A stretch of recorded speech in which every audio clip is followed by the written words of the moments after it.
भगवत गीता हिंदी अध्याय 16।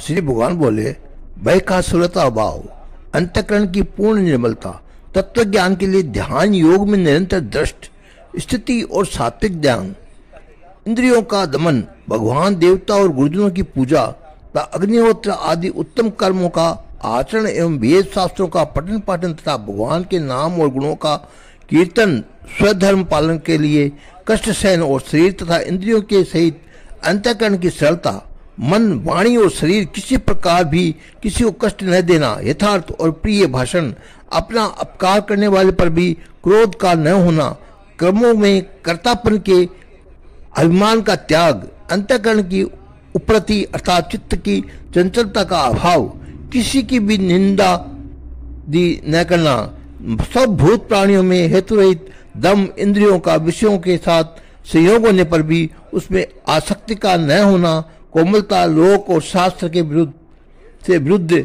आचरण में लज्जा और व्यर्थ चेष्टाओं का अभाव,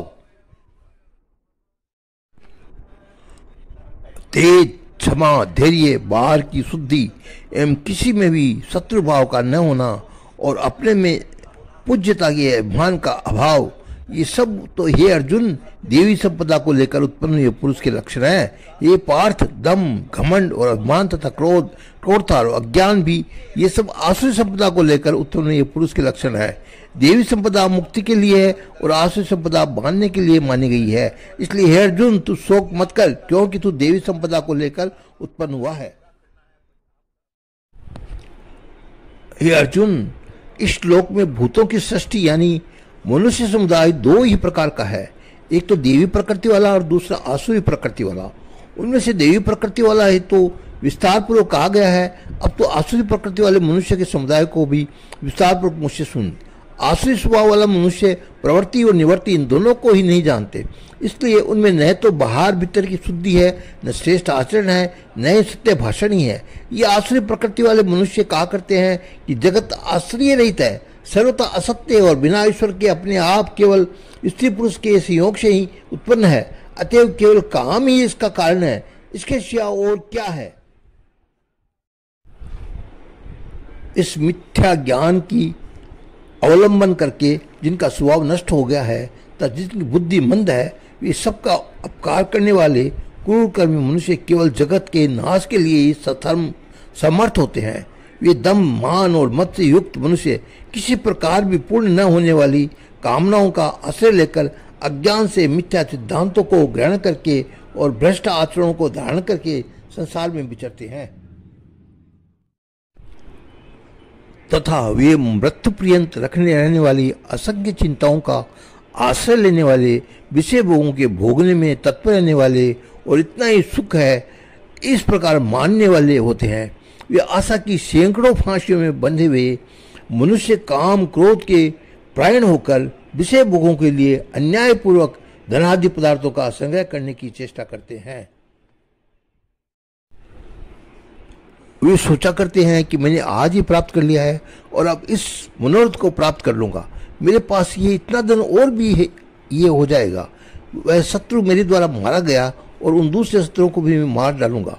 मैं ईश्वर हूँ, ऐश्वर्य को भोगने वाला हूँ, मैं सब सिद्धियों से युक्त हूँ और बलवान तथा सुखी हूँ, मैं बड़ा धनी हूँ, मैं बड़े कुटुंब वाला हूँ, मेरे समान दूसरा कौन है। मैं यज्ञ करूँगा, दान करूँगा, दूंगा और आमोद प्रमोद करूँगा। इस प्रकार अज्ञान से मोहित रहने वाले तथा अनेक प्रकार से भ्रमित चित्त वाले मोह रूप जाल से समावृत और विषय भोगों में अत्यंत आसक्त असुर लोग महान अपवित्र नरक में गिरते हैं।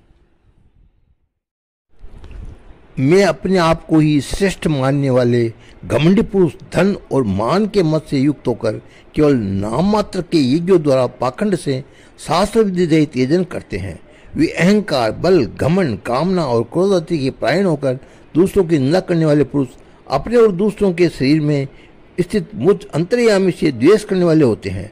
उन द्वेष करने वाले पापाचारी और क्रूरक्रमी नाराधर्मों को मैं संसार में बार बार आसुरी योनि में डालता हूँ।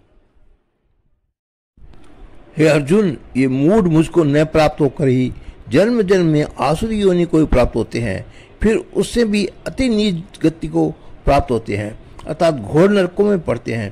काम, क्रोध तथा लोभ, ये 3 प्रकार के नरक के द्वार आत्मा को नाश करने वाले अर्थात उसको अधोगति में ले जाने वाले हैं। अतएव इन तीनों का त्याग देना चाहिए। ये अर्जुन, इन तीनों नरक के द्वारों से मुक्त पुरुष अपने कल्याण का आचरण करता है, इससे वह परम गति को हो जाता है, प्राप्त हो जाता है, अर्थात मुझको प्राप्त हो जाता है। जो पुरुष शास्त्र विधि को त्याग कर अपनी इच्छा से मनमाना आचरण करता है, वह न सिद्धि को प्राप्त होता है, न परम गति को, और न सुख को ही। इससे तेरे लिए इस कर्तव्य और अकर्तव्य की व्यवस्था में शास्त्रीय प्रमाण है। ऐसा जानकर तो शास्त्र विधि से नियत कर्म ही करने योग्य है। इस प्रकार उपनिषद, ब्रह्म विद्या तथा योग शास्त्र रूप श्रीमद् भागवत गीता के श्री कृष्ण संवाद के देवासुर संपत्ति द्विभाग योग नामक 16वां अध्याय संपूर्ण हुआ।